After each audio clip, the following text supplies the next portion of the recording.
I'm as happy as Brer Rabbit in the briar patch because I'm at Jaybird Springs.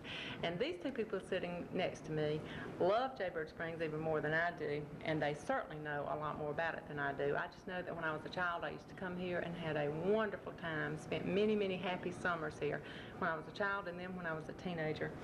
This lady is Carrie McMillan Walker. Seated next to her is her son, McMillan Walker, and Mrs. Walker's parents were the founders of Jaybird Springs. And she can tell the story a lot better than I can, and Mac, you just chime in when you want to add something to her story. But Miss Carrie, tell us about Jaybird Springs and how it got its start. In the early 1900s, my father, T.A. McMillan, founded this spring and built the swimming pool and many other facilities. This present road was a tram road from the Dodge Land and Lumber Company.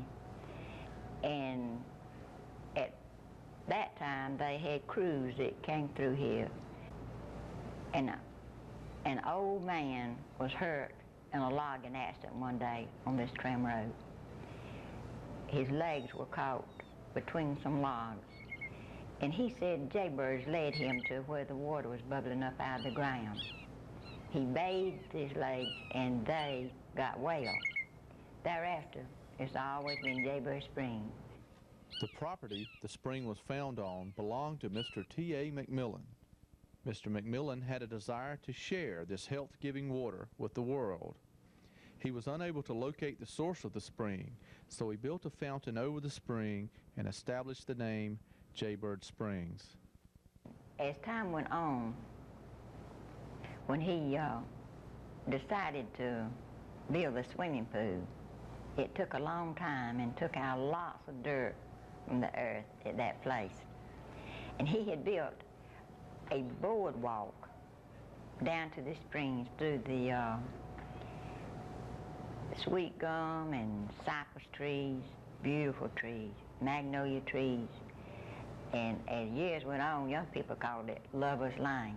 But after he had the available dirt, he made the little walkway, filled it in with dirt. And down through the years, it was always a wonderful place for young people to go down to the springs. Well, as he developed other things, he had what we called a village back then. He had a drugstore, just a regular store stocked with goods. He had a post office, he had a tea room, and he built a beautiful, lovely hotel, more than 40 rooms, and it was European style. These are some of the original bathhouses that were used, and apparently the water was heated back then.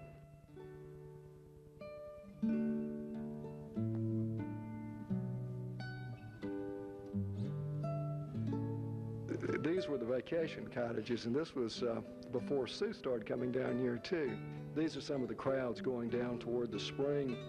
Mother was talking about the beautiful trees that lined the walk going down to the springs, the sweet gums, the magnolias, and the cypress. And unfortunately, a subsequent owner in the 70s, looking more at short-term profit, had cut those trees. But it's growing back now, and I'm sure that I share with Terry the hope that one day it'll be as beautiful as it was back then and as we remember it. These are some of the crowds in the pool, and by the way, this is the same pool. This would have been probably sometime after it was opened, maybe around 1910. These are some of the picnic crowds. And Mother did grow up in the hotel, and I will let her narrate a little bit about the hotel. It was a lovely, lovely hotel. It had 40-something rooms. It was European style, all outside rooms, and a tremendous porch that lapped around. And of course, porches were in style and great demand at that time because they had not heard of air conditioning, and had great crowds. And as you can see from these pictures, there was a white picket fence. This picture, you see an old car, but it was not old then. It was a limousine. And he was well traveled. He was a wealthy man. And he decided that he would have limousine service to Helena, Georgia. It had the Seaboard and Southern Railroad crossing there. And he would send his limousine service there to pick up these people and bring them and carry them back. And he also shipped Jaybird water. My name's David Bratty. I was raised down here at Jaybird Springs, grew up as a boy down here. And beside me are two of the original mineral water bottles that they trucked around the state of Georgia. And these bottles held a mineral water, and this is one of the bottles with the holder. They put it in the holder and you could tilt it over real easy. Many people from all over the United States and even foreign countries came to use the water for medical purposes. At that time, we did not have miracle drugs. The 24 different minerals that were analyzed and found to be so wonderful for curative powers, these people would come and stay. They would have skin diseases, eczema, and other rashes, and they would have kidney trouble, indigestion, liver, and stomach trouble. It was a slow healer, but it was a very good healing water. And it was incredible, the people that came, and the enjoyment they had besides being healed, and it was just fabulous in those days. This was written by a gentleman from Tifton, W.J. Henderson, who had been to the Springs, and I have the original of the letter. It's August the 29th, 1910, and it reads as follows. Well, Mr. Mack, my leg and foot is healed. No sore left. Jaybird Spring cured me. I am so glad. I was the worst hurt man with eczema ever went to Jaybird Springs, and it has surely cured me. I am now walking all over Tifton and attending to business, thank the Lord, that there is such water in Georgia. I know you remember me at the spring 15 days ago. Yours truly, W.J. Henderson, Tifton, Georgia. And, you know, we look back and we find it quaint, but walk into any health food store now, and, you know, I think that we see the same thing. You know, we've kind of returned to a belief in the natural healing properties. I'd like to come back to the hotel.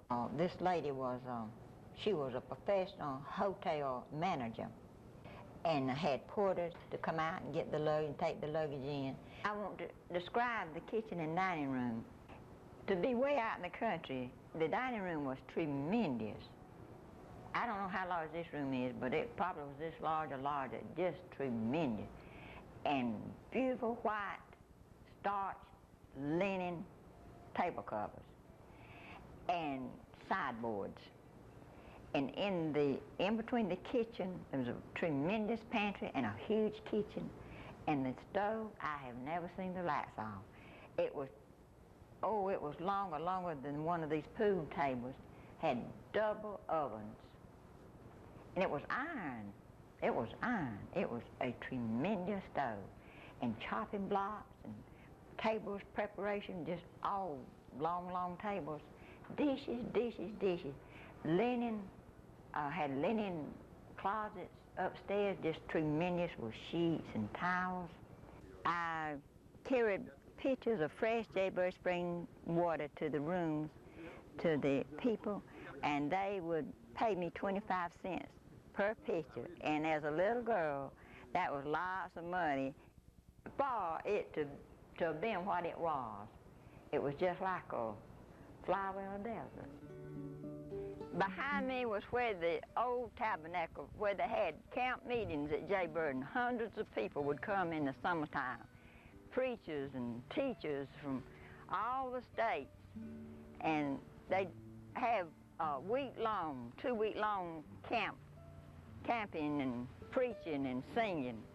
And that was where they had held the singing conventions, and when Eugene Talmadge, then governor, running for governor again, he ran 3 times, 10,000 people would come and gather at those singing conventions. So many people crowded in the tabernacle that some of the seals fell down, and it was a sight to behold. You know, out in the country for that many people. I think the hotel burned in 1937 or 1938. Is that right? Right. And sometime after that, the cottages that we remember, Sue, were built, and they're still there. And a lot of us who lived around here would have relatives who would come in and sometimes spend a couple of weeks here. And we just had the best time. There used to be a old metal glider, double glider, out in the front yard, and the kids would see how fast and how high we could get that every night.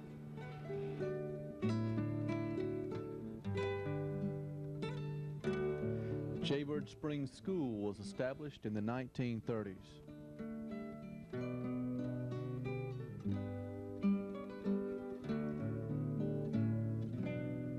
When I was a little girl, right over across the road was a boarding house where the skating rink is now. It was torn down. And of course, the T.A. Bland built the skating rink back in the 30s and 40s. And now I'd like to bring it up to date with Terry and Denise Katz. They have done some wonderful improvements.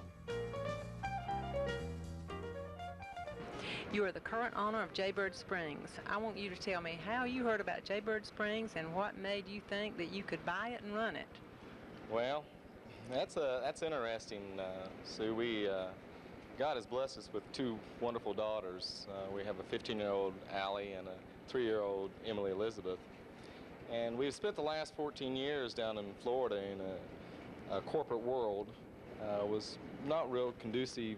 Florida's changed a lot to a family environment. We were looking for something where we could actually work together instead of working apart, and spend time with our children and bring them up in an environment where they could have enjoyment too. So we also have a family business that markets places like this, and we received a phone call asking us if we'd be interested in marketing this, and we came up to look at it and just totally fell in love with Jaybird Springs, fell in love with the people of Georgia, Middle Georgia. I wish that I would have more opportunity to see Jaybird as it was, especially after listening to Miss Carey. Every time I talk with her, which on many occasions, I learn of something new, and she's been an inspiration to me. The whole family has. So I can understand why. She has great faith in you, though, that you are going to be doing a lot of restoration, and I understand that those are your plans. Yes, we've done a lot of restoration already. It's kind of like the tip of the iceberg. The next project that we have, which is probably about 6 months, we will be starting restoration of the springs and hopefully bringing in a water bottling plant to take Jaybird's market back to the market. I understand that it was on the market until about 57's what I've been told. So you actually plan to bottle it again and transport it out, hopefully? Hopefully, with the reputation of Jaybird Springs water, it's just a natural. We know what our country is in now and how they're looking for good water, and Jaybird's water is 99.9% pure, totally colorless and totally odorless, so it's just a natural thing to do. When I was a child and we would come here during the summertime, my daddy would come late in the afternoon or at night because he would have been working during the day in Cadwell, and he would say, "I want to see you children swim," and we would go pull on those old wet, cold bathing suits and come over here, and it took a brave person to jump in that pool at night, but me and my brother and my sisters would do it, and it's like you said, it is refreshing after you get over the shock. Yes, it will definitely take your breath away, but that's what Jaybird's about is the water there. So. And this water that we see in the pool comes from the artesian well. That's what you still use to fill the pool. You drain it, I believe, twice a week still, and then fill it up with that cool, refreshing water. Yes, actually the natural springs runs right underneath the pool. One of the problems they've had in the past is trying to fight the natural effect of the springs trying to come up through the bottom of the pool. But we have an artesian well over there, and we turn it on, and it takes about 11 hours to fill it up. We drop it twice a week. We take liquid chlorine, we spray it down, we take scrubbing bubbles to get rid of the tan line, and flush it out, put the plug back in it, start it up, and let it fill up with that wonderful Jaybird Springs water. And my grandfather probably worked all his life down here in the 40s and the 50s and on up in the 60s and maybe 70s. He ran a little train, and I can remember riding a little train. He'd always let us sit on the coal car where other kids had to ride back in the cars, and I went many around on the little train. I can remember when it was an actual steam engine. I left my job in Statesboro because I was so touched by how Terry, what he'd done to get it back to its original state, what he'd done with it, to come work with him over here and try to help him restore it, because it's really in my blood, and I love it. It's not like work, it's like a continual vacation every day over here.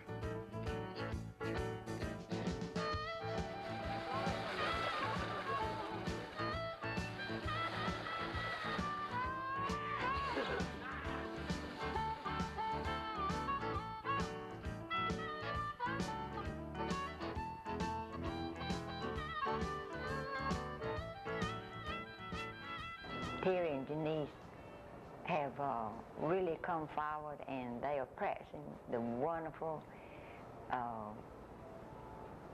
things that they believed in, clean, fun activities for the old and the young, and to be a happy place.